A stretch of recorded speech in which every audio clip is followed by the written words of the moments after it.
İblis dediğin, Bəli iblis. sen geceler yat ay kurban. Yat. Biz bir şeyhan vurma. Yattım yatmadım. Hemen ağlım başımdadır benim. O kıza beletsen, başlaryon kıza.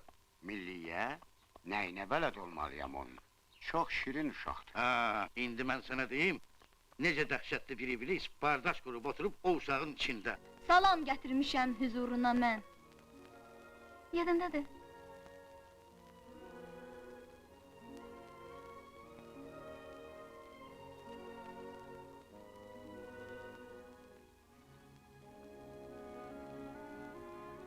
Hey, ne oldu sana? Şehir vaxtıdır. Dava qutara. Qaydarıq məktəbə. Onda Onda ne? milli. Bu cevapları bizim kızın atasına gönder. Ayaklarında yel var kişinin. Baş üstə bacı. Ərinin adresini ver. Adres. Bəli. Adressiz olmaz. Adressiz xeyir olmaz. Adres bendedir. Bu da atamın adresi. Milli Muradova. Nakd pulum yoktu. Samovar. Ay sonra, ne ilişip sen orada? Tar görəyi.